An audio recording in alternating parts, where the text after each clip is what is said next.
All right, we are going to call the House Transportation, Highways, Military Affairs Committee to order. Donna, can we please get roll?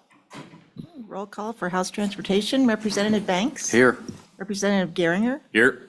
Representative Larson. Here. Representative McCann. Here. Representative Nicholas. Here.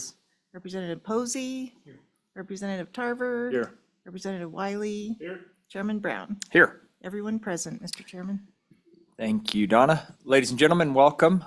See a few new faces in here. Most of you guys are returning members. What I will say is we have a pretty easygoing committee, but we do adhere to decorum. Please talk through the chair. If you're addressing anybody on the committee, it's through the chair to the representative. We have a pretty packed schedule today, one really big bill to start us off, and then the other two bills we should be able to squeeze through by the end of lunch here. So with that, we have Senate File 25, and this is going to be a kind of a culmination of YDOT and the county commissioners and a few of the others, banking kind of everybody together. But is there anybody out there that would wish to present the bill or have discussion on the bill up front? Nobody wants to do that. Okay. Yeah. Ms. Bruckner, would you like to come on up?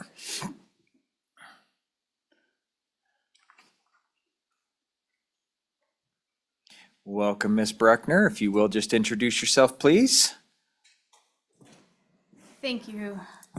Thank you, Mr. Chairman, members of the committee. Lacey Bruckner, YDOT Compliance and Investigation. The department worked with the. Yep. Lacey, would you just get a little closer to that? Oh, yes, I'm sorry. You can pull the mic to you as well. Is that better? There we go. Okay, sorry about that. Lacey Bruckner, YDOT Compliance and Investigation. The department worked with the e-title working group prior to the interim and over the interim on this project of developing or creating a plan, I guess, to implement an electronic lien and titling system for the state of Wyoming. A little history on that. Back in 2008, there was an interim topic to revise the title and registration statutes in Title 31 to modernize those a little bit. At that time, there was language added to the statutes that provided for electronic titling if it were available. And since that time, that language has been there, but there had not been any further action on electronic titling system because of the technology that we had available to us at YDOT and then the interfacing that technology with the systems that the counties have for processing their titles. In 2022, 21-22, some stakeholder groups approached YDOT asking if there had been any discussion on the possibility of getting an electronic titling system in the state, that it would benefit several stakeholder groups in the vehicle industry as well as consumers in the counties and the state as well. So that's where this started.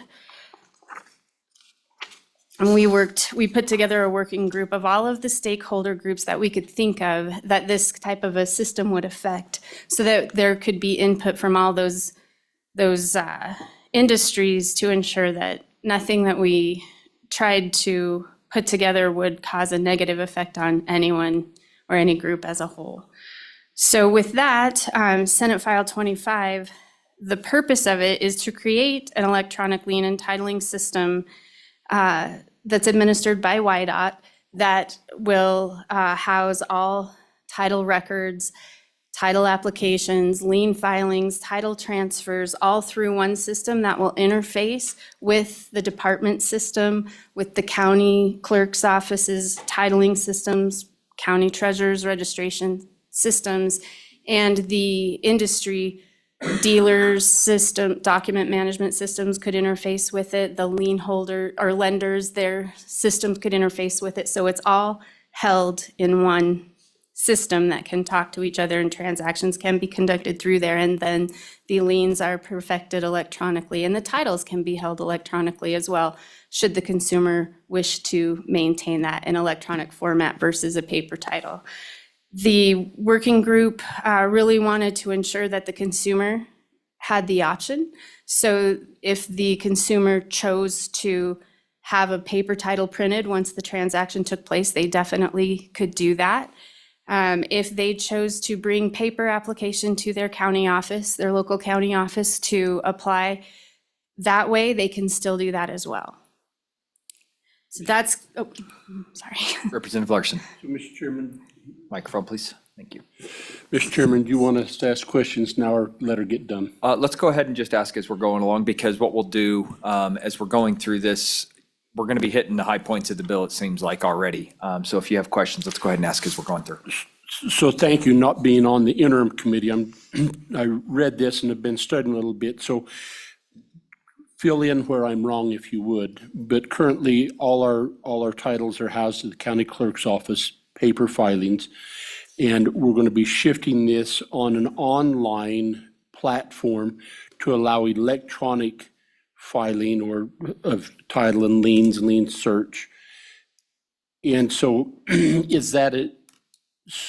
So then when I go to my clerk, if I decide I'm selling a, pardon me, Mr. Chairman, but Mr. Chairman, if I'm filing or selling a vehicle, whatever that's a title, and I go to the county rather than doing online, would they then just do an electronic filing, and then keep a redundant copy there? Just help me tie those two, the YDOT system and the county system together, please. Ms. Bruckner, please. Mr. Chairman, Representative Larson, so how it works now, each county has their own computer system for processing titles and keeping a record of their titles.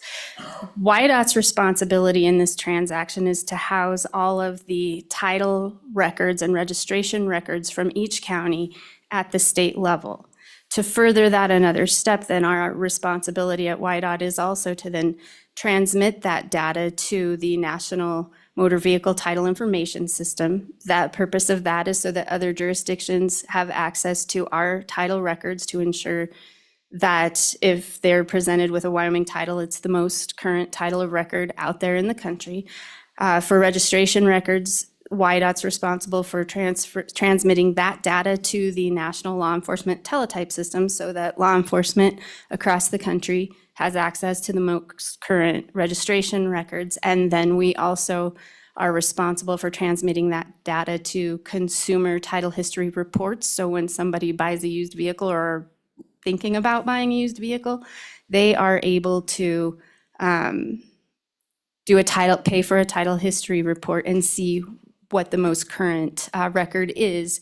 And so with that, the answer to your second question is that if you were to go and sell your vehicle or purchase a private property vehicle, you can go to the county, and the county would enter your paper application into this electronic titling system on your behalf, and that record would stay there. And if you chose to have a paper title printed, you could do that. They could print that for you. The system would record that a paper title had been printed, but then that data is still there, and it's the record of it and the transaction information are still held within that electronic titling system. Thank you. Okay. Representative Tarver, please. Ms. Bruckner, maybe you know this or don't know, are there other states that are using this system now? And I'm assuming if we're going to this, we would be able to go to Texas and purchase a different vehicle and our title work could be done online. Is that kind of the direction we're going with this? Ms. Bruckner, please. Mr. Chairman, Representative Tarver, so currently there are 40 states that have some level of electronic titling system. Some of them have a full system, like what's presented here in this bill. Some of them simply have electronic title and lien filing. And some of them are in pilot stages where they're doing it, they're putting out a pilot maybe for just licensed dealers and lien holders to pilot this system from start to finish. And once they get that in place, then they have a project to go through with everything. So there are 40 states out there that are doing this already, not including what we're working on here with this project. There are no two jurisdictions at this time that have the capability to do an online transfer from one state to another. However, the American Association of Motor Vehicle Administrators is working on an electronic titling project right now. They have a working group put together. I do participate in those meetings. They're looking at how to get the jurisdictions there so that everybody's data uploads to the NMVIDIA system real time, and then jurisdictions would be able to transfer from one to another online if each state had the capability to do that. And that is what they're pushing for. Okay. Any further discussion? See, yep, go ahead, please follow up. I'm just itching to ask this question. I apologize, because didn't sit in on this, but I've purchased a lot of trucks out of Canada. And to say it's a nightmare to get those titles transferred over, just curiosity, do you think this is something that would be able to help that obviously in the future? Buy American made, Representative Tarver. And then I'll back that truck up here too. You buy American.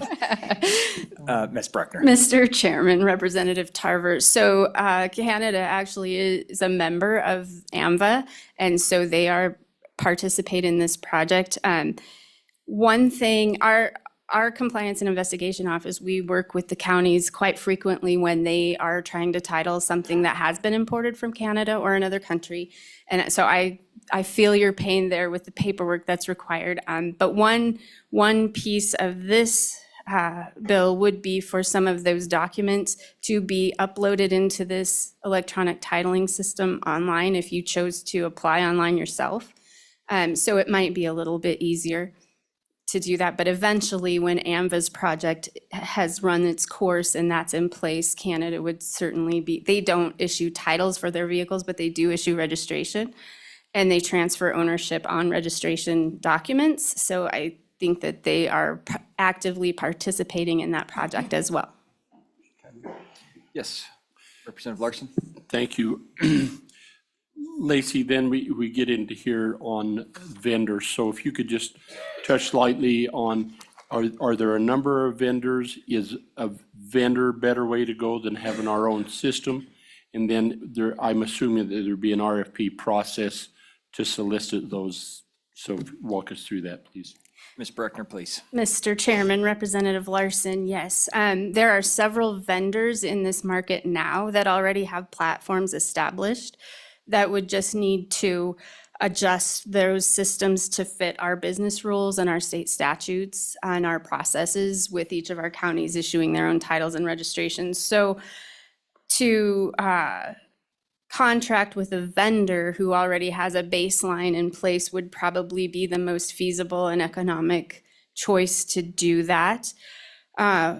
There would definitely be an RFP process there, and we would put that out listing all of the transactions or functions that the state and the consumers and the counties and the lenders and the dealers and the fleet companies, the insurance companies, anybody involved in this, that we would list out all of the functionalities that each stakeholder group presented during the working group into the RFP process so that we're clear, we make the best effort possible to ensure that the least harm and most efficient way to implement something like this could be developed. But we were, through the working group, we were able to have a handful of vendors provide us demonstrations on their systems so that the members of that group could get an understanding of how they work, how those systems work, not knowing. And so of those vendors, every one of them had the ability to develop a system like this and obviously have implemented them in other states. And that's what they were able to demonstrate to us. So that would certainly be the most effective way to do this for Wyoming. Thank you. Okay. Ms. Bruckner, in an effort to save your voice, I think what we can do from here is if you'll just walk us through the bill quickly. I would say hit the high points. I think we all understand the general consensus of what we're trying to do here. And then what we'll do is we'll open it up to the rest of the working group members as well. I know you spearheaded that, but I'd like to just make sure that we get everybody else in there. So please. Thank you, Mr. Chairman. So going through the bill, starting on page 1, this bill establishes a new statute to lay out the foundation for the electronic lien and title system. And basically what that does is set out that this electronic titling system, lien and titling system, would have the ability for people to apply for a certificate of title, for titles to be issued through the system, for lien holders to file their liens, have them perfected through the system, and manage those liens should they be released, all through that system. And also the capability for the system to accept transaction fees in addition to sales tax, and all of those steps that go through the titling process, those documents and things that go with a title application, that those could all be done through this system. So basically, all of page 2 lays out the foundation for the electronic titling system. And on to page 3. At the top of page 3, that just specifically states that the department would contract with a vendor and that vendors can charge transaction fees throughout the system. That's how the working group foresaw funding this electronic lien system, through transaction fees, transaction fee for a title, transaction fee for a lien to be filed, and so on. And that no vendor shall charge any fees to the county or state as far as development, implementing the system, interfaces with the system, and what have you. Mr. Chairman, Representative Nicholas. so thank you. I'm just curious on when you have an outside vendor charging fees, is it typical for the department to establish guidelines or criteria for those fees so that they remain reasonable and within the realm of their competitors and so on? Ms. Breckner, please. Mr. Chairman, Representative Nicholas, yes, that would be further through this bill requires the department to promulgate rules, and that those type of guidelines are part of those rules, that we would establish reasonable transaction fees, and that would also be part of the RFP. Follow up? Follow up, please. So based upon your presentation over the interim, did you get a feeling for what those fees would be or what they're currently charging in the practice on the field? I love the fact that we have all this lined up, Ms. Breckner. Mr. Chairman, I'm prepared. You are awesome, thank you. So, Representative Nicholas, yes. So as I mentioned a little bit ago, we did have some vendors provide demonstrations to the working group on how these systems work. It's really difficult for them to give us a very fine quote of what the fees would be because of all the interfacing, the different systems that each county has, the age of the system that WYDOT uses now to house all these records, and how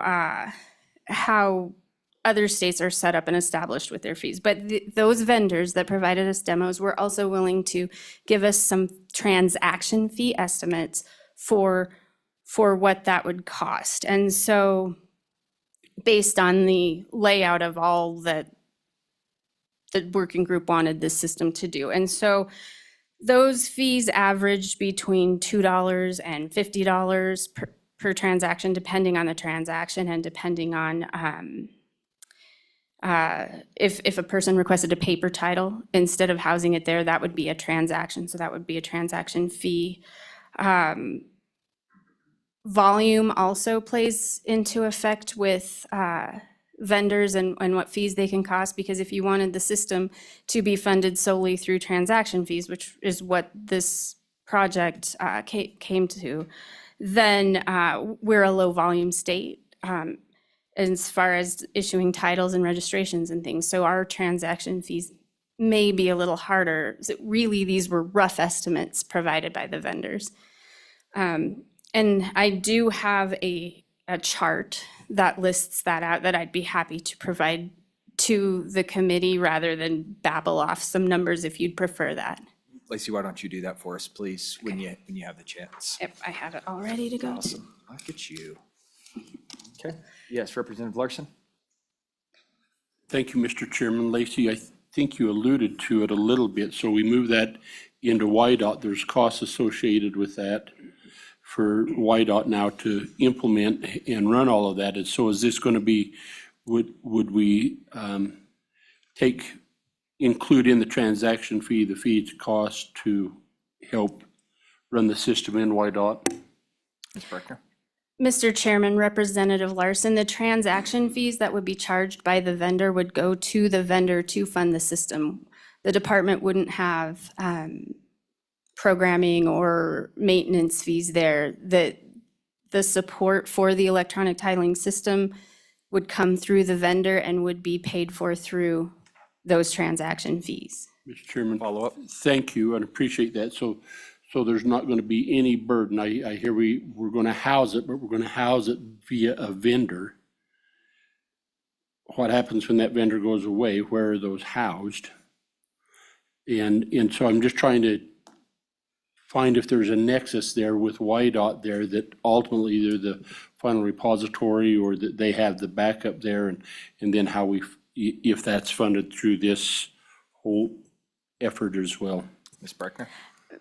Mr. Chairman, Representative Larson, so the vendor would build a platform for the state of Wyoming for this purpose. They would provide service for it. So if that vendor were to go out of business, then we would we would have to find another vendor that could come in and take over or work through that to be able to fulfill that contract that we had with that vendor. It'll be just a web-based platform. So YDOT will still have their own system for the interface to house these records, but this system will be the center that feeds the data out to YDOT's system, which we're going through a modernization right now, and to the county systems as well. So it would just be that online platform. So if that vendor were to go out of business, we would just have to do an RFP again, I suppose, to find another vendor that could serve our needs. Okay. Ms. Breckner, please continue. Let's see if Okay. we can get you more than 2 pages in for the next question. Okay, Mr. Chairman, so we're on page 3, starting on line 10. That paragraph requires the business entities involved in title transactions to use the electronic lien entitling system. So that would be dealers, lenders, insurance companies. They would all be required to use the electronic lien entitling system to file their liens, to dealership to submit the paperwork to the county on behalf of the customer through the electronic titling system. It does provide that the individual, the consumer, is not required to use the system. The consumer has the choice. And then lastly, on line 22, that just makes this section not apply to mobile homes. So mobile homes obtain certificates of title as well, but there's some different processes that go along with mobile homes, and the members of the working group felt that that might not be something to take on with this, that those could maybe be built in later because they have some different business rules. So moving on to page 4, this page 4, section 2, this gets into what sections of statute that already exist need to be modified to accommodate this type of a system.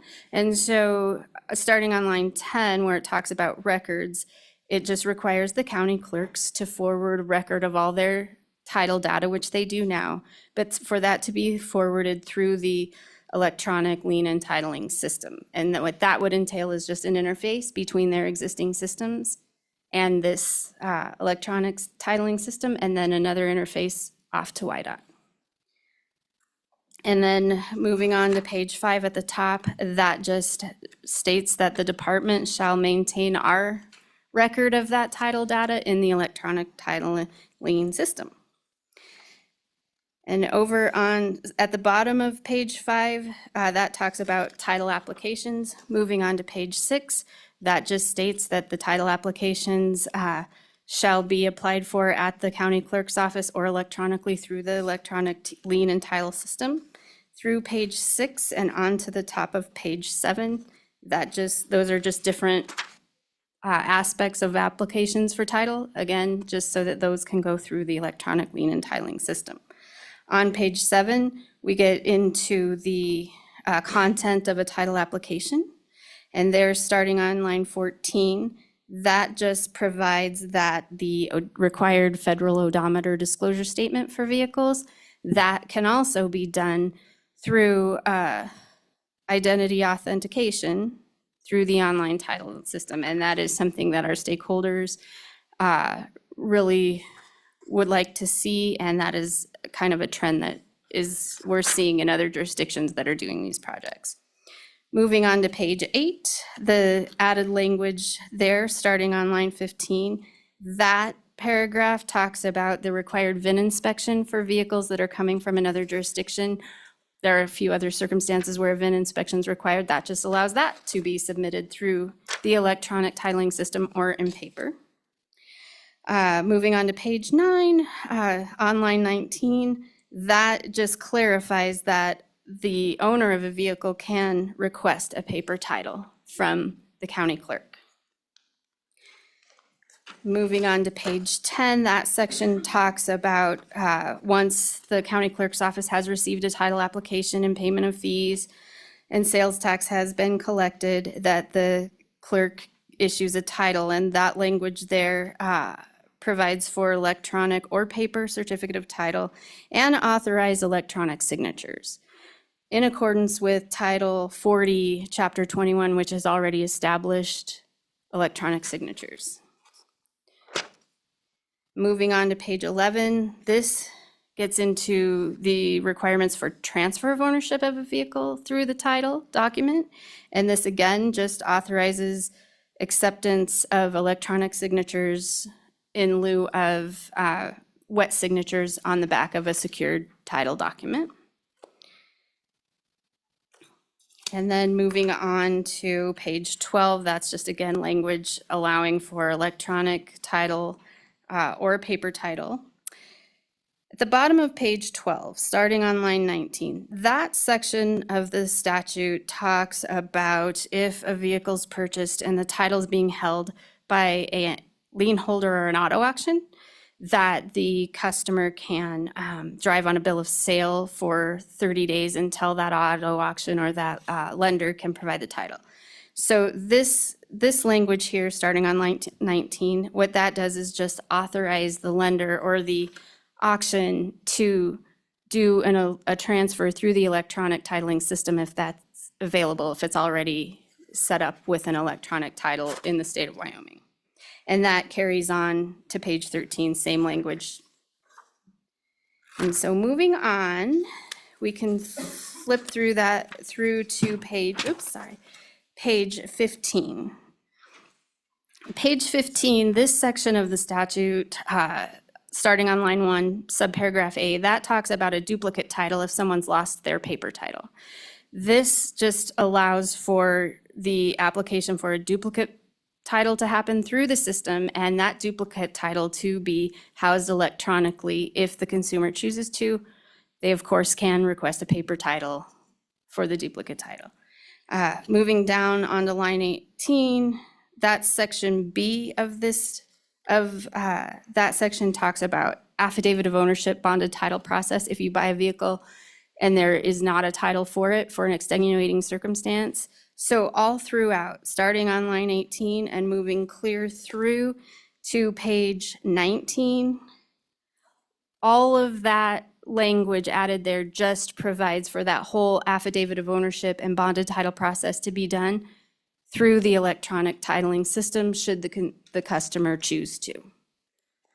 So moving on down to the bottom of page 19, that section 31.2.107, that starts talking about salvage titles for vehicles that have been wrecked, totaled by an insurance company, or sustained 75% damage. And so starting on line 20, page 19, and moving all the way through to page 23, there again, that language that's added through those sections really just adds the necessary language for that process to apply for a salvage title to happen through the electronic titling system for insurance companies or for consumers that buy vehicles that a salvage title is required.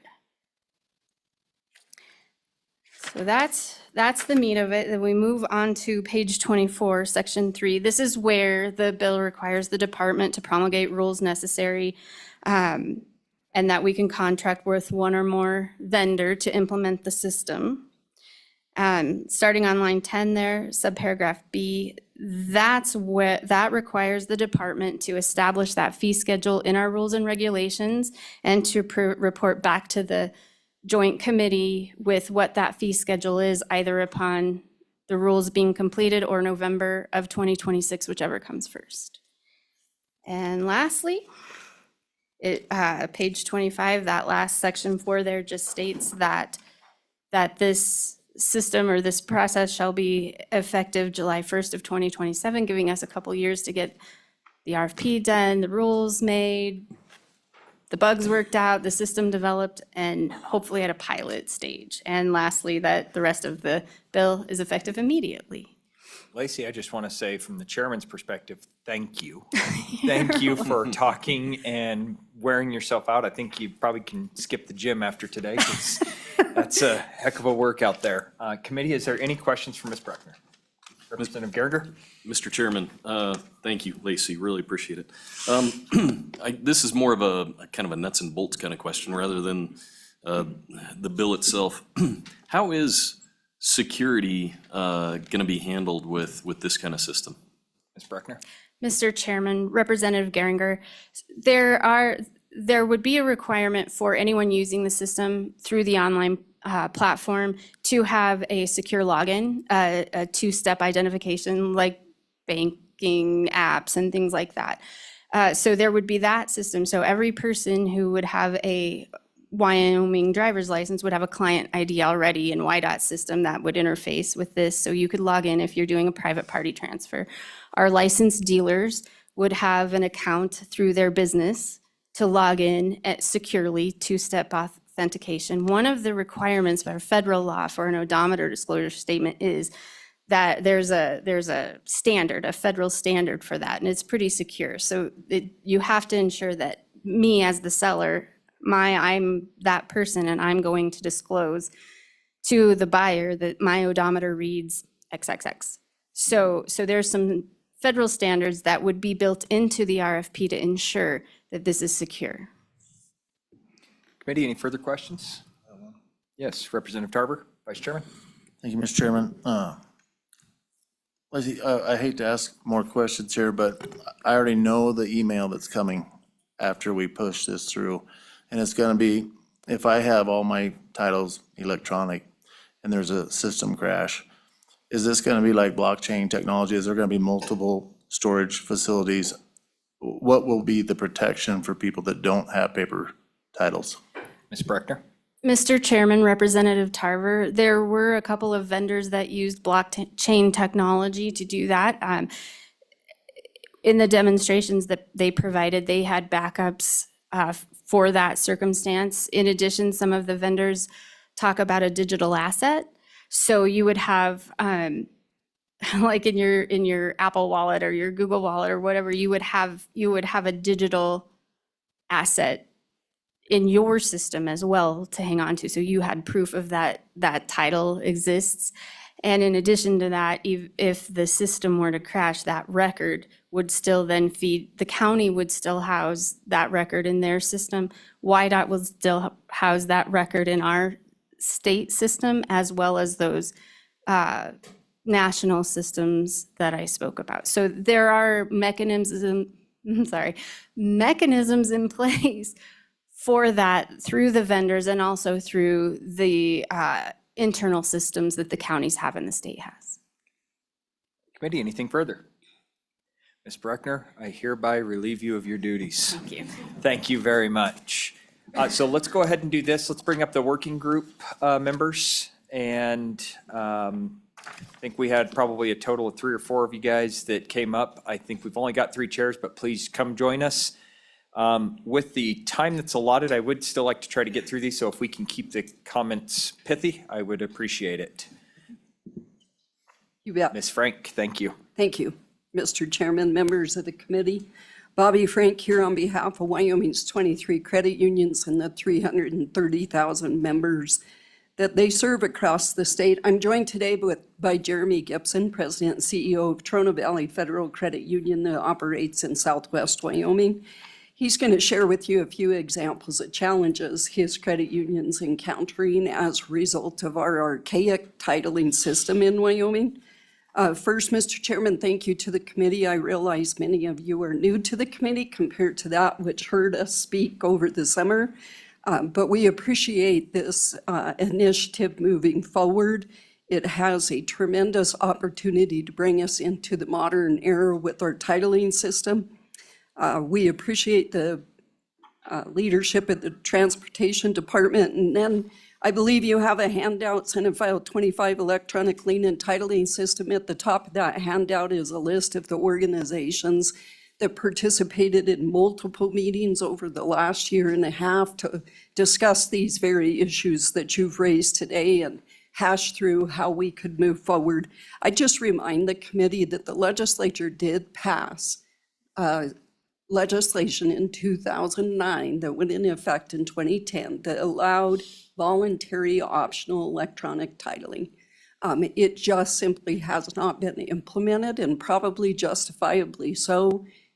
This is probably not a system you want a hodgepodge implementation approach to, where one county might and another county might not. We could end up in quite a quagmire if we approached it that way. Ms. Bruckner did a great job overview of the bill. I would just tell you that in 2023 alone, credit unions granted over 24,000 vehicle loans in Wyoming. So it's a significant portion of their operating business, and this has an opportunity to streamline all of the working groups, but certainly the financial institution work. I just want to give you a couple of examples of how this will greatly benefit ultimately the citizens of the state. Currently, if you go buy a vehicle at a dealer, the dealer transmits their paperwork typically by mail to the county of jurisdiction. The credit union will not know when that paperwork went. Under this system, they will get pinged. They will know that that paperwork was received by the county. They then can file their lien documents on the system. If there are errors in what's been submitted currently, those packages are mailed to the county office. If the county finds an error, those are mailed back to the financial institution, who then corrects that and remails that packet. This could all be facilitated online. It would definitely streamline and hopefully provide efficiencies within our counties to allow lien filings to occur in a timely fashion. And again, I would point out on page 24, line 10, where the Senate did add an amendment to require reporting back to this committee so that you are fully aware of what those fee schedules. We did do an inventory, Mr. Chairman, and I just point out, if you look at the September 24 meeting materials for joint transportation, those examples of fees are included on those materials on the LSO's website. And with that, Mr. Chairman, I would like to turn it over to Mr. Gibson to share some real-life examples of how our current system is impacting his credit union. Mr. Gibson, please introduce yourself for the record and let us know. Mr. Chairman, members of the committee, thank you. I am Jeremy Gibson. As Bobby said, I'm the CEO of Trona Valley. We were founded in 1963, and we serve about 30,000 members across Southwest Wyoming. We have branches in Green River, Rock Springs, Evanston, and Mountain View. And again, as Bobby mentioned, I'm here because in the past year, our credit union has experienced an increase in fraud and attempted fraud with title washing. Wyoming is susceptible to title washing in part due to the current titling and reporting system. In these two instances, vehicles in which we were the lien holder were taken to neighboring states. And when those states conducted a search through the National Motor Vehicle Title Information Systems database, they did not see any lien recorded for our credit union on those vehicles. As a result, those vehicles were sold, transferred to a new title, and the credit union and its members were out $75,000.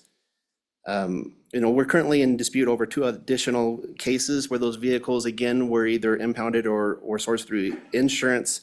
They did the search through the national database, and once again, those liens were not shown. It's my belief that this bill would prevent many benefits, one of them being for the financial institutions, additional protection against this types of fraud with title washing, and would like to ask for this committee's support. And with that, I'd be happy to answer any questions, provide additional details. Committee, any questions for the credit unions? Yes, Representative McCann. Thank you, Mr. Chair. This conversation kind of reminds me of the electronic medical records.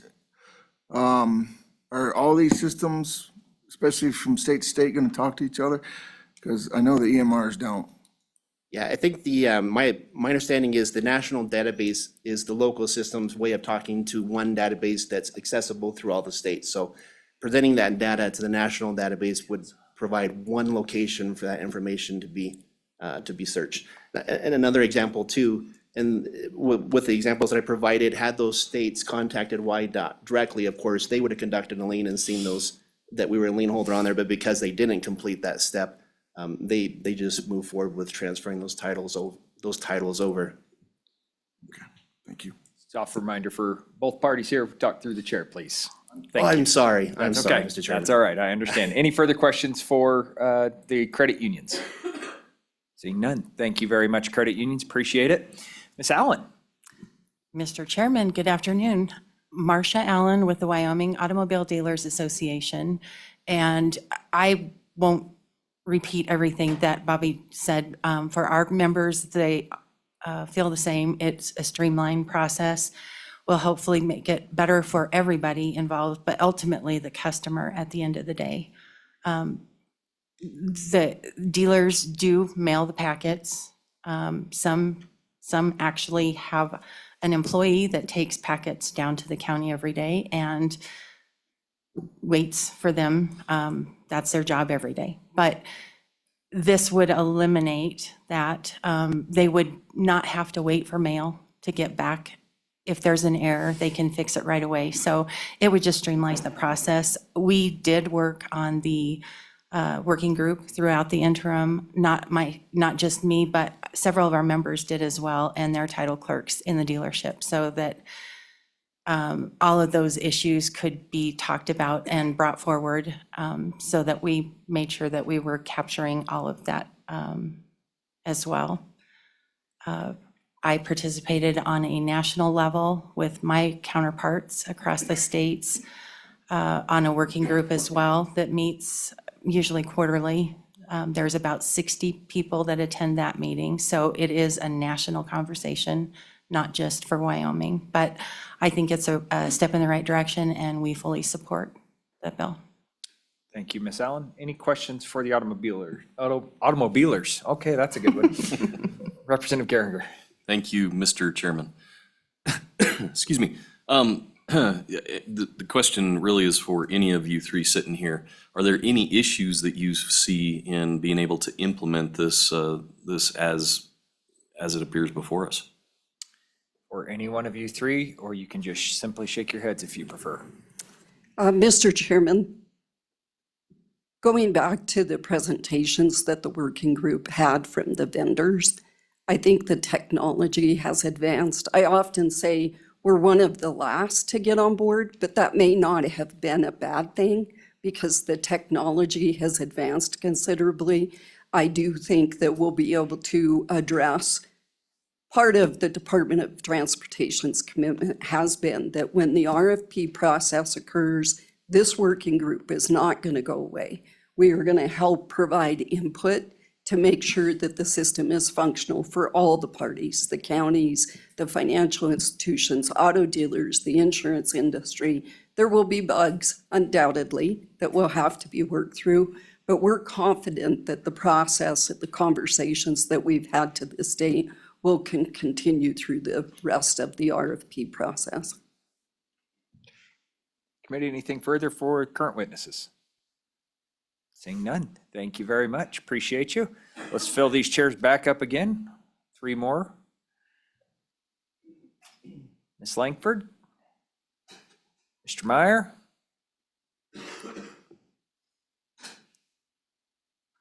Ms. Wilkinson, who wants to go first? Ms. Langford, well, they're all looking at you, so. Okay. Good afternoon, Mr. Chairman and committee members. I'm Mary Langford, and I have the honor of representing the county clerks of the state of Wyoming.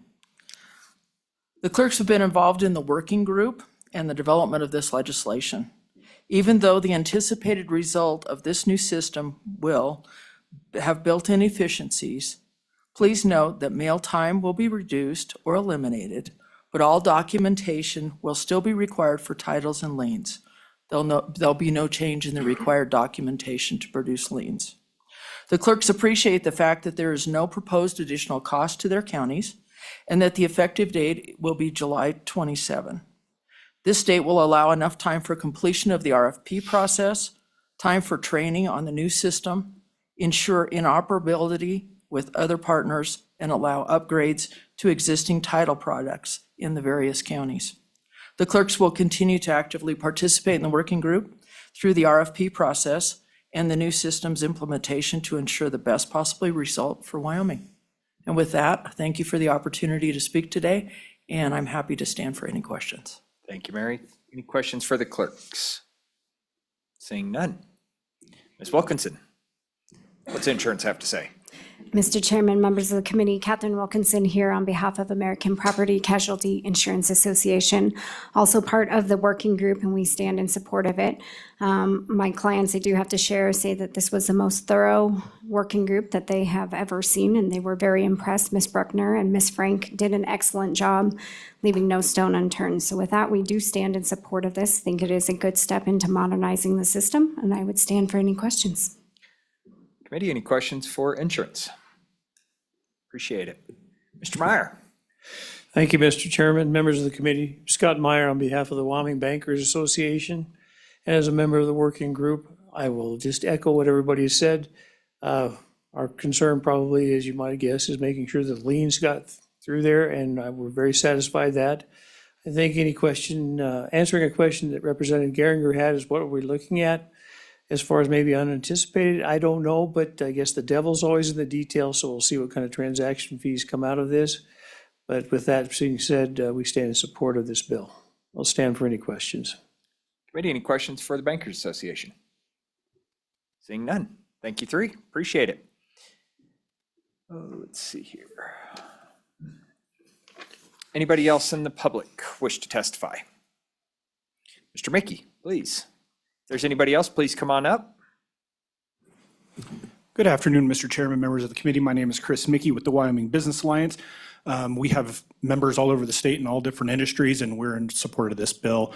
We really want to applaud the working group and this committee in the interim for their hard work. As you can see, they've come out with quite a good product, and we're really proud of that. And so you've heard a lot of the folks that have touch points in different parts of this system, and it shows that it will probably work really well. But on the business side, we think this will save our members a lot of money and time instead of having to go down to the clerk's office and spend potentially hours if folks are buying, especially several vehicles like in a fleet. This would really save them time and money of not having to go down there and do that. So we stand in support of this bill, and I'll stand for any questions. Any questions for the Business Alliance? Seeing none. Thank you, Chris. Any further public testimony? Seeing none, we'll close public testimony, bring the bill back to the dais. Committee, what's your pleasure? All right, I heard Wiley and second from Geringer. Committee, let's go ahead, and we're not going to walk the bill through there, page by page like I normally do, but it being a 25-page bill, I feel like everybody has an understanding there. Is there any motions for amendments? Any questions, discussion? I have a question. Yes, Representative Nicholas. Just in terms of the engrossed bill and changes, has the committees looked at that and they're consistent? So, yes, and good call. I appreciate that. The only amendment that was adopted and kept on the Senate side was the report back to this committee on November 1st, 2026 for the fee schedule. Everything else was added and then stripped. This is pretty much a clean bill from the interim. Any further discussion? Seeing none, please call roll. Roll call vote on Senate File 25 engrossed electronic lien and title system. Representative Banks, Aye. Representative Geringer, Aye. Representative Larson, Aye. Representative McCann, Representative Nicholas. Pardon, was that an aye? Representative Posey, Representative Tarver, Representative Wiley, Chairman Brown. We have 9 aye, Mr. Chairman. All right, committee, I'll spearhead this. Is there anybody who wants to bat secondary with me and help field some questions? Anybody? Okay, I got Representative Geringer finally decided to go ahead since Red was sitting over there, not. No, it's okay. You just stay over there. It's fine. We're going to take Senate File 32 up next, unpaved road speed limits amendments. Appreciate everybody's discussion on the past bill and appreciate all the hard work that went into that. Thank you very much. We'll let the room clear here for just a second and then we'll move into the unpaved roads.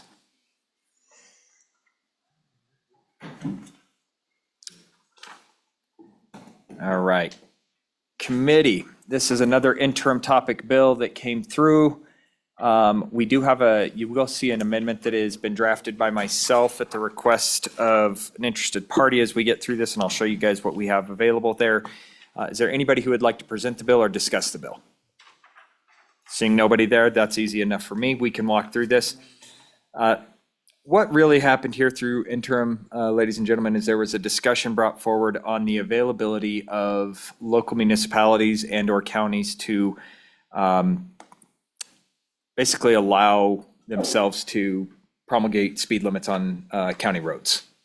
And currently, the way that it stands is in order to change your speed limits, a speed limit, speed study or traffic study is typically required.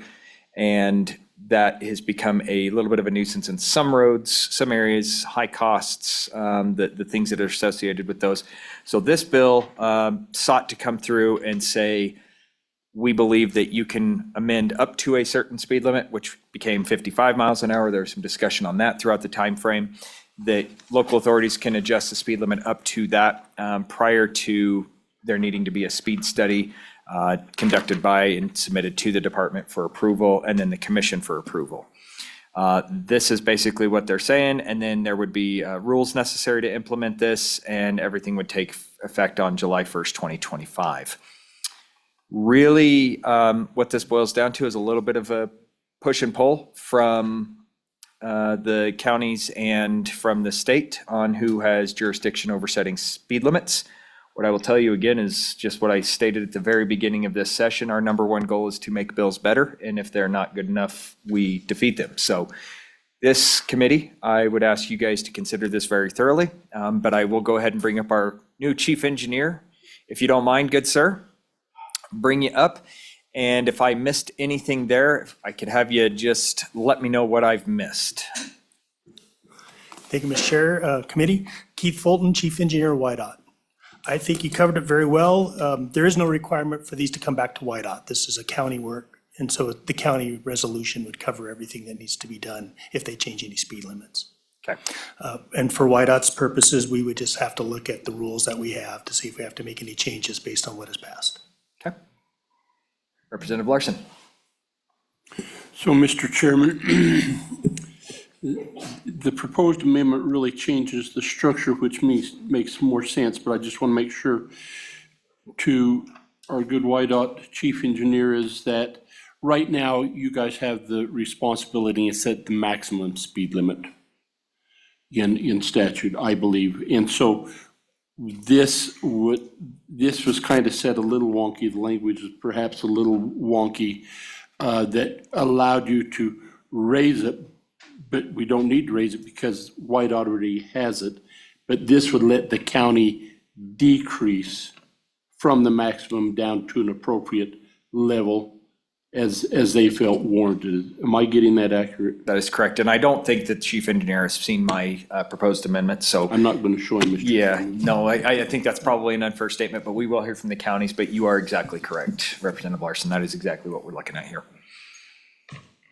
Any further questions for Mr. Fulton? Thank you for coming up. I know that was kind of unexpected there. Any questions for the chief engineer? Seeing none, okay. Let's go ahead and bring up the county commissioners. the three amigos.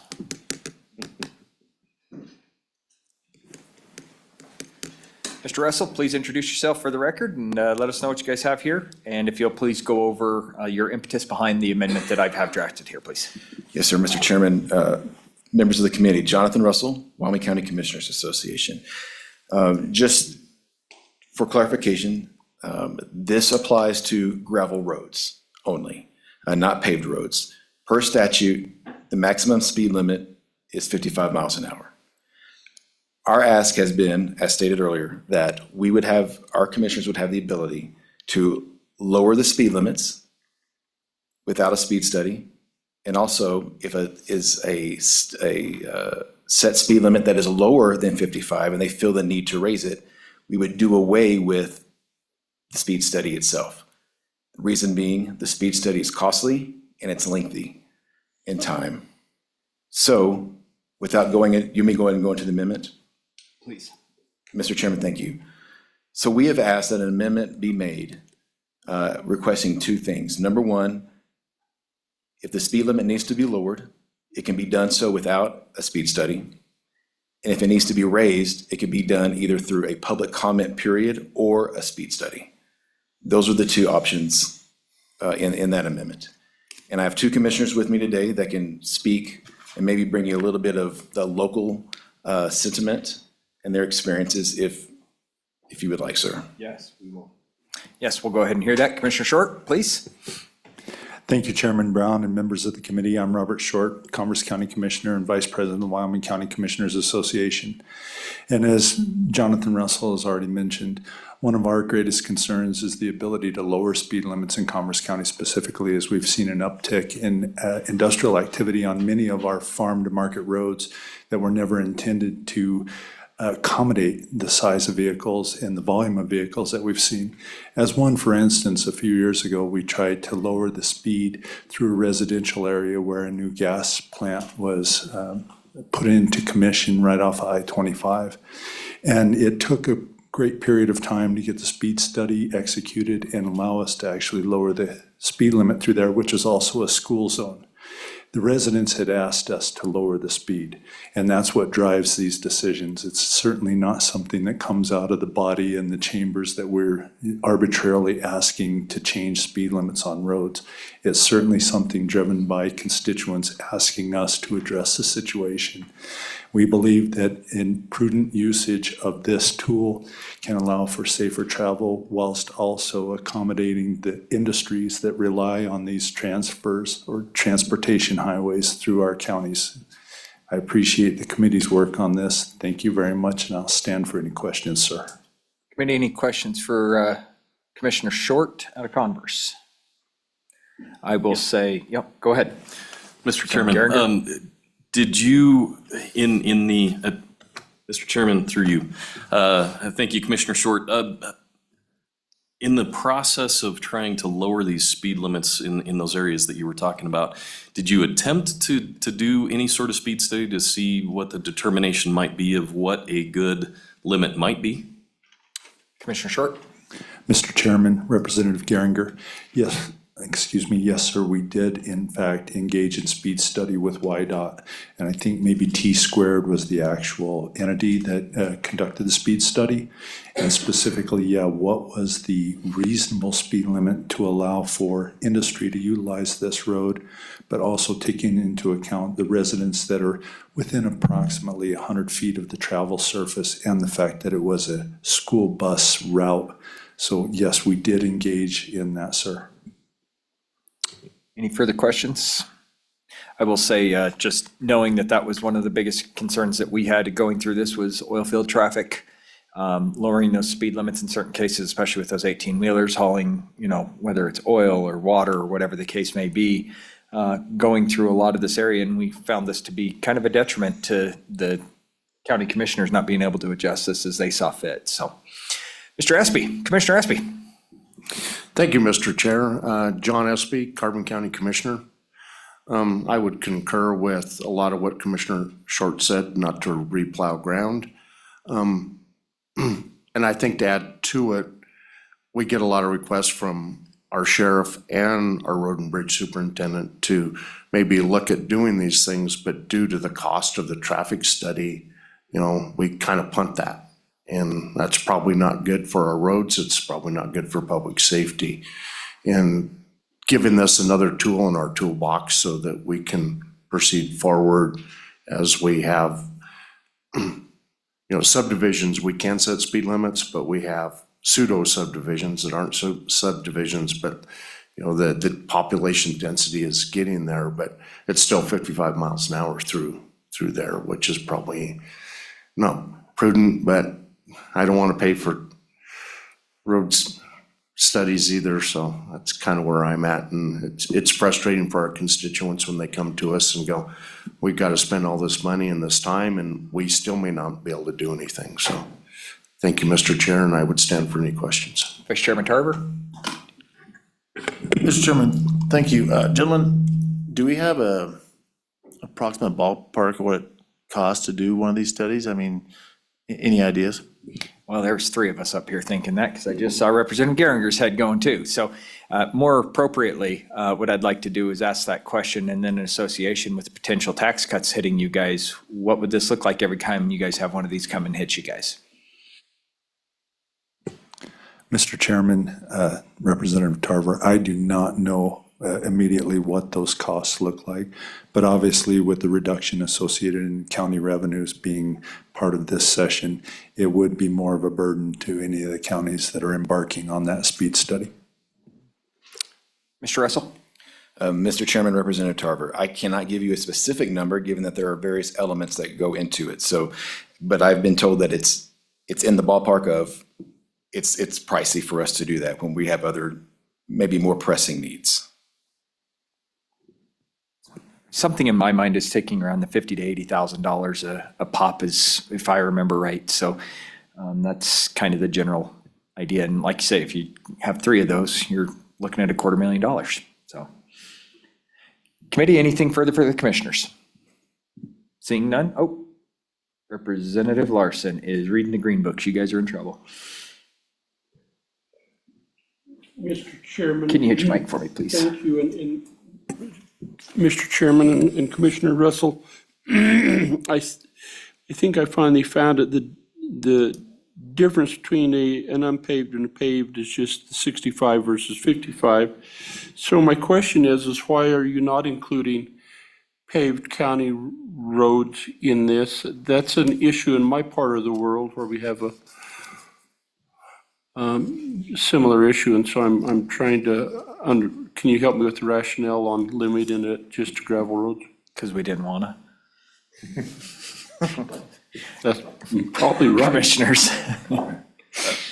Mr. Chairman, Representative Larson, the focus has been on the unpaved roads, going back to the interim. I don't remember discussion being anything relating to a paved road. To address your specific concern there in Fremont County, Commissioner Jones has made many references to the number of pedestrians and bicycle traffic on paved roads. And his concern is for those individuals, given his local knowledge that he has of those roads and how they're being utilized and the speeds on those paved roads. But more specifically, the gravel roads has been the only portion that has been talked about. Follow up, Mr. Chairman. And Mr. Chairman, this may just be more of a comment for you because yes, on everything that they indicated, but we get these goofy things from Google that say these are the shortcuts. And so they go through these county paved roads that, and so they would like the ability to adjust that and do so, but I'm without the speed study. So I just a little surprised that hadn't been somewhat contemplated. Who's the chairman of this committee? Yeah, that guy. I will say that we did not hear any discussion on that during the interim. This was brought by the commissioners. This was actually not even an interim topic. This came up in our second meeting as a discussion. Motion of a bill to be brought forward was brought forward. We heard it, discussed it, and was passed on the third meeting. strictly based off of unpaved roads. And the discussion really did center out of Converse County, was where the main majority of the concerns that we had coming from. Representative Geringer. Mr. Chairman, I need to bring this to light as well. So I've been in communication with some road supervisors and who apparently as part of their Association of County Engineers and Road Supervisors have talked about this bill. What I'm hearing right now is that, based on my experience as well, the T-squared LTAP program, Local Technical Assistance Program, is actually, there is no charge for the speed study. And so if you run it through that organization, there is no cost. If you do it through an engineering firm, it's probably somewhere in the neighborhood of $5,000 to $10,000. And so I guess I'm struggling with a little bit the basis, part of the basis for this being the cost of what a study is. Can you clarify for me? Mr. Russell. That is correct, that through the university, that there is this program that it's going out and they are taking into account the gravel roads and number of the mileage, those things of that nature. I'm sure that this committee is already aware of that. And that information is utilized to an extent. But when the county is looking at the road studies, they're not taking just that information from that program. That they are looking at outside help to come in and help them make a decision. And again, this is an option that counties could utilize if they so choose. Nothing is saying that the speed studies go away. It's just they have the option to do it. So I'm being a little vague because I don't have the exact number that you're looking for. It varies given several factors. Mr. Chairman. Representative Wiley. Maybe. It was my understanding, and coming from a larger county, another reasoning for this was the amount of roads, the amount of miles that there were. So, you look at Sweetwater County, we have thousands and thousands of miles of these gravel roads. So if you do try to go in and use the resource of these speed studies, sometimes it just kind of spreads the peanut butter a little too thin, like we talk about all the time. And there's not enough time and stuff, in the season to be able to get all that information that you need.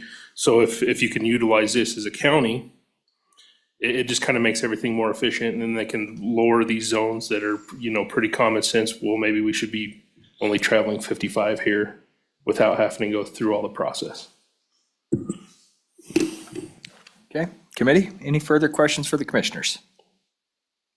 Seeing none, thank you very much, gentlemen. Appreciate you being here. We will go ahead and open up this bill to public comment. I know I have a couple people online right now, and we will hear from them shortly. Donna, if you can actually go ahead and admit them. It doesn't look like I see anybody rushing to the microphone on this bill here in person. So we will speak with Mr. Legursky first, and then Mr. Edwards second.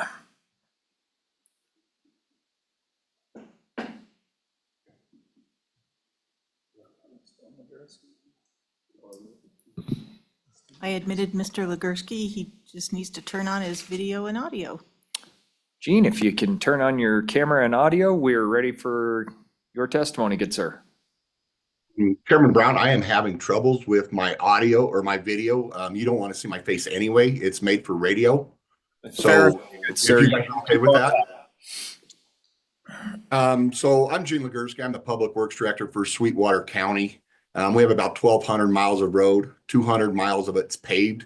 The rest of it's out in, the great state. And our main concern, I'm also a member of WACERS, and what that is the Wyoming Association of County Engineers and Road Superintendents. We have representative from all 23 counties, either public works directors, road superintendents, or the varying things. My main concern is speed studies. Originally, if I may, Mr. Chairman, all we wanted was unpaved, unmarked county roads are set by statute at 55 miles an hour. We would have liked to see them at 45 miles an hour because we all know the roads that are out there that are unpaved that can be 55, and you do a speed study to raise those. I have a lot more roads in my county that should be 45 than 55. My main concern with not doing a speed study is I'm an engineer by trade. I like going through checklists and I like going through national standards. And what that does is it takes the emotion out of setting a speed limit. And we get calls all the time, hey, can you come lower the speed limit? People are going too fast. Well, you put out your traffic counters, you put out your speed studies, and they're not.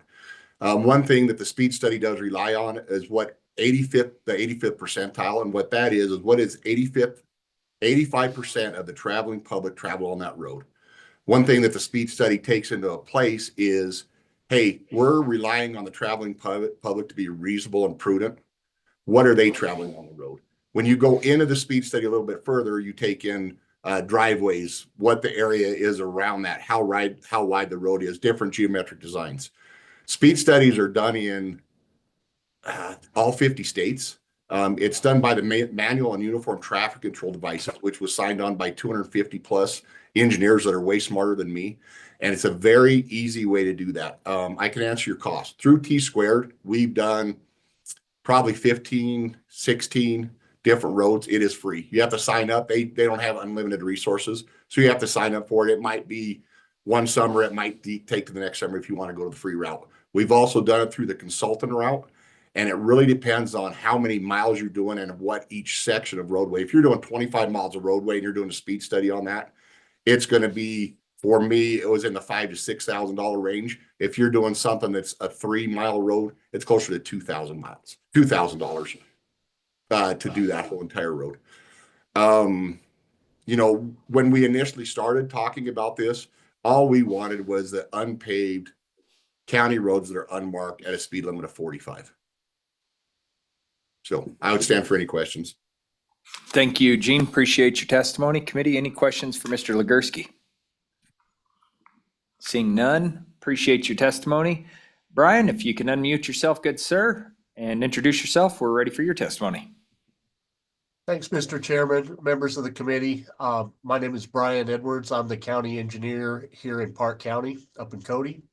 And I'm also the president of WACERS, which, as Gene mentioned, is the Association of County Engineers and Road and Bridge Superintendents. I'm also the Wyoming State affiliate for the National Association of County Engineers. And we, as Gene mentioned, back in the fall, we had come before the committee focused on, I'll get the statute mixed up here, but 31-5301B4, which is mentioned in SF 32, but just simply changing that number from 55 to 45, which matches national studies. It matches LTAP studies for what a good maximum speed limit based on that 85th percentile for gravel roads. We understood that back when that was set at 55, LTAP came in with the information, the data was presented, and then somehow through the legislative process on the third reading, not based really on anything that I'm aware of, arbitrarily changed to 55 mile an hour. And I think we as county engineers and road and bridge superintendents, we deal with this every day and recognize that that just doesn't fit most county roads, gravel roads, that the conditions change daily after a rainstorm or whatever. So I think our interest is obviously safety. I hadn't heard a lot of that today, but mainly interest of public health and safety. And I think that should trump about everything else. So we came in with that as the focus, and then somehow through the process, we've steered away from 31-5301B and kind of headed down a direction now that I'm not comfortable with as a licensed professional engineer, deviating from national standards. We did poll our membership, or I did, and real informally as a membership, our road and bridge county or road and bridge foremen and county engineers. The majority of them are opposed to this bill for that reason. There's some information that's just head scratchers for me. You know, that last part of it where it says without first conducting a speed study or providing justification for the maximum speed limits. So we're going to arbitrarily set speed limits based on what? And that's scary to me. And we would be going against an established national standard that's been in place for many years. I think that's a dangerous precedent. I think it opens up counties to liability. And I think it's a step backwards in the area of trying to keep our county roads safe for the traveling public. I think it's a step backwards in regards to safety. And I'll leave it at that. But Wacers is opposed to this bill in its current form. Thank you, Mr. Chairman. Thank you, Mr. Edwards. Committee, any questions for Mr. Edwards?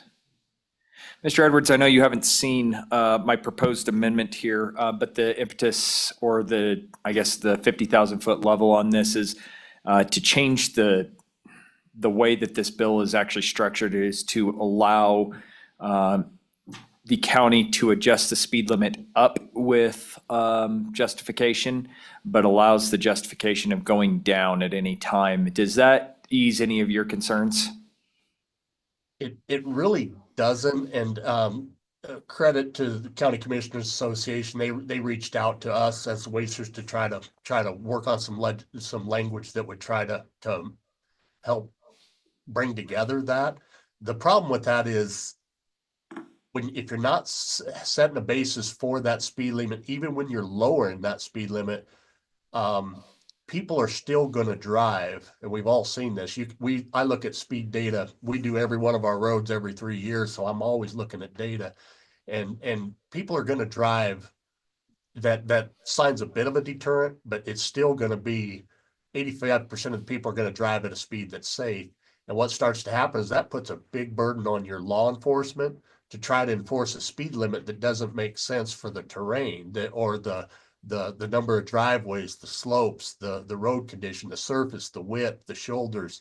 And so if that's not based on a technical basis to lower that speed limit, it just doesn't fit. And we've all been on those roads where you're driving along and you just feel like you're just crawling and it just doesn't feel right. That's what this will do if it's not based on a technical scientific basis, but more on a whim or somebody from the public complaining that they want the speed lower for just an arbitrary reason. So, yeah, I think we're still against it in all aspects without doing a speed study. Appreciate that, Mr. Edwards. I'm getting the nodding heads as you're talking from the two engineers that are in this room. So Representative Geringer has a question for you as well. Mr. Chairman, thank you. Mr. Edwards, real quick here, when the speed study is being utilized in determining the speed limit, are you taking into account what the behavior is of the traveling public as part of setting that speed limit? Mr. Edwards? Absolutely. Mr. Chairman, members of the committee, that is through the MUTCD standards, the Manual of Uniform Traffic Control, that federal standard, and again, used in all the different states, that's the basis of that is it's a data-driven approach, but it's also engineering judgment. And that is, like I say, sight distance to curves, to width, to number of driveways enters into it. You can have vehicles pulling in and out. So there is a basis that's much more than just the 85th percentile speed. So if they're done right, there's a lot that goes into it. And the input of the public and the people that live in that area, that's all a part of the setting that speed limit. But I sure hate to throw out the technical data-driven approach to looking at these. Thank you, Mr. Edwards. Committee, any further questions? Yes, Representative Larson, please. We've had a lot of conversation on a speed study. Mr. Chairman, could you just enlighten us what would be included or considered in a speed study? I'll lean back onto Mr. Edwards and/or Mr. Fulton, but can you enlighten the committee on what is required with the speed study? I can try to go first on that, but essentially traffic counters, digital recordings of traffic data. And then again, there are set standards for how long these counters are set, where they're set, what those speeds are. So it's recording the different types of vehicles, their speed, number of vehicles, all that information's recorded. And then based on that information, it's calculated again that there's maximum speeds, low speed, maximum speed by trucks or cars, and then, total vehicles. And then that 85th percentile speeds calculated. And again, that's what people are driving that's relatively safe. And that's been proven in lots of studies. And does it always hit it perfect or feel right? No, but that's an accepted practice. Then within that, with those studies, again, we're looking at spacing of driveways, road widths, shoulders, like you said, driver behavior, are there, obstructions or sight distance issues? All those factors go into play in setting that speed limit. So ultimately, it's a recommendation based on all that information. That's the basis of a traffic or speed study, the way, and it's the good thing about it is that's everybody's doing those the same, as far as following that manual uniform traffic control manual. Brian, thank you very much. Committee, any further questions? Seeing none? Okay. Any further public testimony? Going once, twice? Oh, This is Mr. Legursky, if I may. I just want to bring up an example that happens all the time with this. We get calls in, tragic, something happens, a dog gets hit on a county road somewhere, and everybody's like, oh, they were traveling way too fast. Let's look at the speed limit. For one, I don't understand how people know exactly how fast people are going without a radar, without traffic tubes or something like that. But tragic accident, we get asked that, hey, you need to look at that to lower the speed limit. If we don't go through a traffic study, we let a bad, unfortunate thing cloud our judgment in how fast that road should be, and it affects 99% of the traveling public out there. I've seen knee-jerk reactions where people are saying, well, this road should be 20 miles an hour. Well, from 45, 55 miles an hour to 20, that's a little bit ridiculous. But let's go through the speed study and see what it is. I've done, 27 speed studies on county roads in Sweetwater County, and all of them have proved that the speed limits are set too low. There hasn't been one that I've done where the speed limit has raised. Now, have we always raised them? Because we went back on that engineering judgment and go, okay, people are traveling too fast. Again, like Brian said, the sign is just a recommendation. It comes down to enforcement. However, let's leave the speed limit where it is, because if we do it, based on slope conditions, stuff like that, we feel better at that. But when you get to a speed study and you rely on the 85th percentile and you take emotion out of it, that's where we should be for the safety of the traveling public. thank you, Mr. Legursky. Oh, we've got, the engineer has another question. Real quick, Mr. Chairman, Mr. Legursky, thank you for mentioning that stuff. So as I understand it then, the speed study does not necessarily require that the speed be raised to put a finer point on it. It is still up to the governing body to do with that study what they will. It's just another tool, the statistical analysis that provides the basis for the decision. Is that correct? That's correct. And how we do it, we make a resolution. I make a recommendation to the governing board, and they can either say yes or no. Okay, thank you very much. We're going to go ahead and close public comment. Bring the bill back to the dais. Committee, what is your pleasure with the bill? Move the bill. Moved by Tarver, seconded by Banks. Committee, I'll go ahead and move my amendment for discussion purposes. So I would move the proposed amendment in front of you, and I'll provide the justification. Actually, the justification's already been provided, so it's still been moved. Seconded by Wiley. Committee, as you'll see here, it's pretty much exactly what we said. This is a little bit of an attempt to try to massage this bill to make it a little bit more palatable. I'm personally, I kind of find both sides to be equally, having issues with this. I understand from the PE side of things, it's pretty difficult to go into something without an analysis and without, factual data back you up. But on the other side of things, as county electeds, having people screaming and hollering at you on the other side of things that you need to do something, you need an arrow in your quiver to possibly take advantage of that. So that's what this amendment is trying to do, is massage this bill just a little bit. Any discussion? Representative Tarver?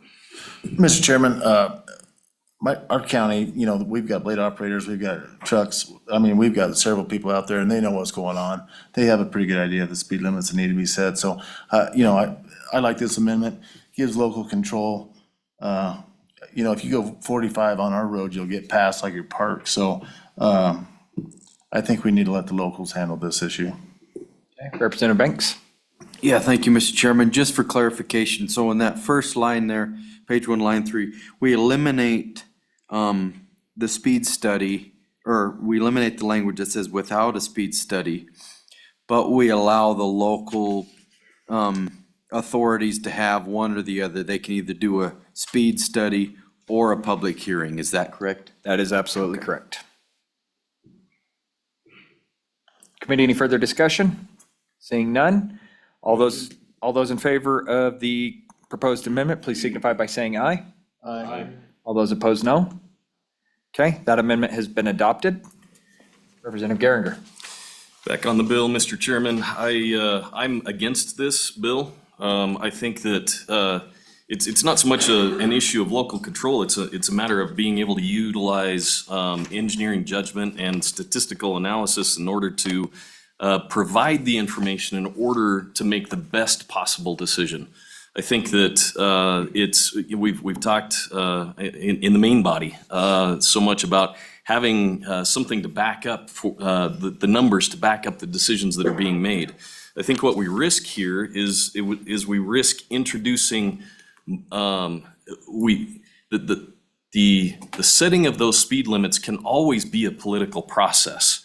What we're eliminating is having the statistical analysis at least to back it up. And as we've heard in testimony from those involved here, yes, they can spend the money in order to do a speed study, but they can also utilize the free resource over at the with T-Squared to be able to get those speed studies done. And so I just don't think that this bill actually hits the mark. I think there can still be some additional work done. And one of the things I'd like to see is at least lowering that speed limit in statute from 55 to 45 to start with, to have that maximum be there. And then if you need to raise it from there, be able to do so. But I think eliminating a speed study out of this is a mistake. Okay. Representative Larson. So I like the bill. And whatever you do, don't lower the damn speed limit to 45 on some of these gravel roads. And I appreciate engineers and all that they do, but sometimes we just get hung up in some of this stuff that, I've got two mechanical engineers in my house. You ought to see them, you ought to see their designs on my lawnmower. It's crying out loud. Bless their hearts and love them. I think I agree with the good vice chairman that in some of these situations, we take into account the number of livestock that are in open range, or and some of these other things. Yes, engineers like to take emotion out of the equation. Thank heavens they do. But I'm telling you, on some of these things, emotion is a valid component that needs to be considered, whether it be bicycle riders or these other things. So I think to completely rule that out also has its flaws. And I think that it appears to me, I had this amendment ready. I was going to have it impact the paved roads as well. But I think the work you've done is a pretty good compromise, and I'll leave my sticky. Keep your grubby fingers off. Keep my grubby fingers alone and try to stay in the good graces of my good engineering companion here. So I think that I like what the amendment does and think that we do a good job. Okay. Committee, any further discussion? Representative Geringer? Just to push back just a little bit to my good friend next to me here. Give me that pencil. I'm not I sure. want you stabbing him. I'm not sure if you were impugning my integrity with the comments about engineers, but anyway, the comment about ruling out a motion is not that's not what is occurring here. We're not ruling out the ability to inject the emotion into the decision making. What I'm saying is that there is the possibility that we even have a speed study being eliminated from it. The emotion is still going to be there. The discussions are still going to be there. Anytime the action is taken in front of the commission, there will be people that comment on it, and it's still a decision of the governing body. What I'm advocating for here is not eliminating the data from the decision. All right, committee. With that, no further public testimony, no further committee testimony. Donna, would you mind please calling roll on Senate File 32 as amended? So roll call on Senate File 32, as amended, unpaved road speed limits amendments. Representative Banks. Aye. Representative Geringer. No. Representative Larson. Aye. Representative McCann. No. Representative Nicholas left an absentee vote of aye. Representative Posey. Aye. Representative Tarver. Aye. Representative Wiley. No. Chairman Brown. Aye. Mr. Chairman, we have 6 aye and 3 no. Thank you very much, Donna. Committee, I'm going to give us about 5 minutes to get introduced on this next bill. Unfortunately, we do not have enough time to work this full bill all the way through and get us back up to second and third reading. With that being said, I do see our Secretary of State. Mr. Secretary, welcome. What I'd like to do is have you come up. I know this is a baby of yours, and I'll have you present the bill if you don't mind, since this is a lot of information based off of voter registration. And happy to see to Driver Services. They presented it in the House if. We are the House, Mr. Secretary. They presented it in the Senate, sorry. But, Mr. Chairman, what this bill does is, as you will see here on Senate File 33, is it places on these on identification cards not a U.S. citizen, or not a U.S. is engrossed how it came out of the Senate. And the thought here is that on voter registration, we really need to know how individuals are, if they're not U.S. citizens. And one of the ways to do that is on the licenses. Right now, it says NR. That's all it says. It's supposed to stand for non-resident when someone is here legally but is not a citizen. This is the situation that we're really addressing with this bill. Somebody that is here legally but is not a United States citizen, so they are not eligible to vote. And the YDOT knows that for whatever reason. And how is that designation going to appear on the license? So coming out of the Senate to try to keep it, lower in terms of the number of words, they had not a U.S. And that's kind of how it came out of the Senate. Now, in terms of, can I testify on my support of the bill? Certainly. Thank you.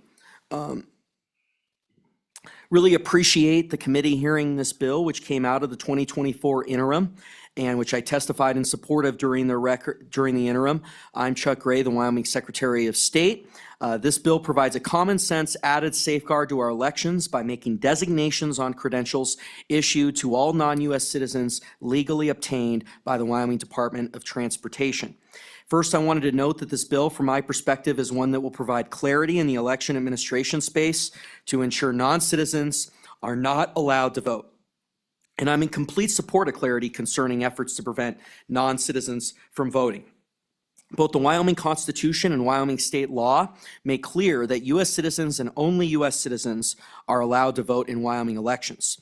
While we do have safeguards in place to ensure that only United States citizens are registering to vote, including to what we refer to as the HAVA check, which through an MOU with other agencies, including WYDOT, we run a check on citizenship status when an individual registers to vote. However, same-day registrations, that is registrations on the day of the election, do not necessarily have this safeguard at the time of the election, as many same-day registrations are entered into the Wyoming voter registration system following the election. So, we need to, thinking about the situation that this is addressing, you have an election judge at the polling place that is registering someone on the day of the election. And we want it to be crystal clear that someone is not a United States citizen, and that is and that's what this bill does. It makes it clearer on the license rather than it just saying NR, which is pretty tenuous what that actually means. Even once you find out what it stands for, non-resident, it's still a little bit unclear that they're not eligible to vote. It is also essential, as this bill does, to require that all credentials issued to non-citizens contain a designation. Presently, Wyoming credentials are only required to have an NR designation for those with temporary non-resident status in the United States, not long-term residents. This mandates that all non-citizens have a credential accurately reflecting their status as non-citizens. As such, I think clearly denoting on all credentials issued to non-citizens that the holder of this credential is not a citizen will help assist our election officials during the voter registration process to flag for themselves when a new registrant is not entitled to register to vote due to their status as a non-citizen. So I stand in support, very strong support of Senate File 33. We've also talked about trying to change the color. That came up in the interim, that came up in the Senate. I'm still very supportive of it. I believe Representative Pendergraft, I want to speak for him, but he has been a huge proponent of this during his time on the House Transportation Committee. And maybe he'll bring an amendment on the floor or whatever, but I'm very, anything to provide for more clarity. And I think having a different color would help to do that as well. Then the issue becomes, well, what is the color? And, I've talked with YDOT about that quite a bit, driver services, and they've said, maybe we leave that up to them. And I think I'm okay with that, that we have them kind of, designate, come up with, because there's all sorts of issues with picking the color on the spot. And then if something comes up that it's not a good color, then we got to go back into statute.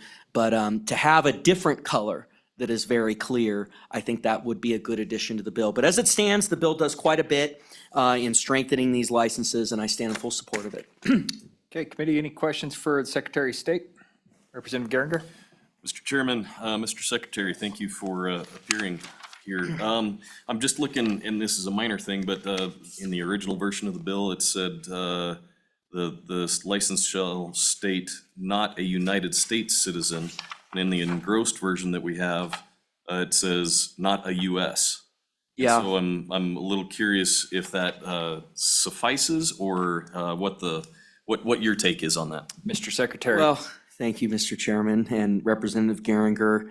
We've had go back and forth across 3 meetings on what to call it and how long to go. And, I know YDOT, they want to make it as short as possible, I think. But I think also if they're going to add a new line, it's a new line, and so I think they're going to get up here and get into how the redesign would look but I would prefer, this not a US, I don't know. I mean, if we're going to have a new line, let's have a new line and just say not a US citizen. I don't think the citizen really damages it any, but I think that's a good question for them. Some of this has to do with, the number of characters that are on there and some issues with that. That was one of the issues that, has been a constraint on what actually to use. Because I'd like to have not a US citizen, not eligible for voting or something like that. I'd like to have another line. That's a no-no. Not a US citizen, semicolon, not eligible for voting. I wonder if that one might be okay. I don't know. I mean, I think that getting the exact phrase, I'm not sure I think that's something we can continue to work on and you can continue to work on a committee. I'd invite that. Representative Larson? Thank you, Mr. Secretary. So can a non-resident vote? Mr. Chairman, Secretary? Representative Larson, if you're not a United States citizen, you're a non-resident, you cannot vote. But the issue is proof. And how do you prevent somebody from doing that So, Mr. or Chairman, attesting? Please, So, let the witness finish, please. I'm sorry.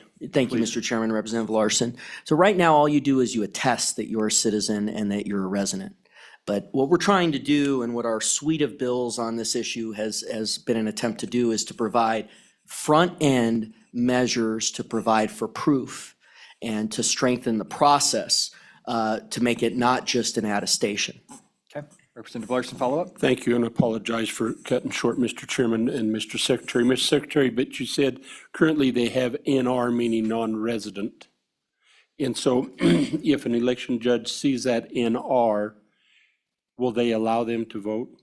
Mr. Secretary?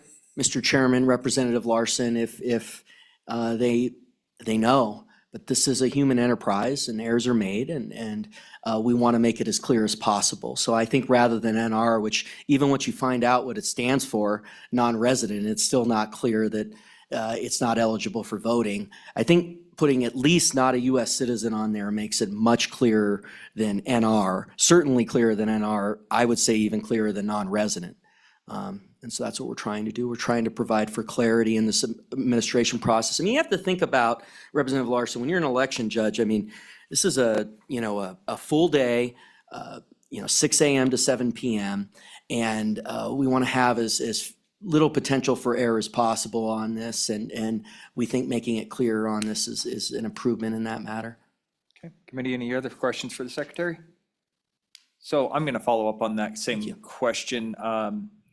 So we have NR right there. This was kind of my concern with this bill as it was coming through the interim.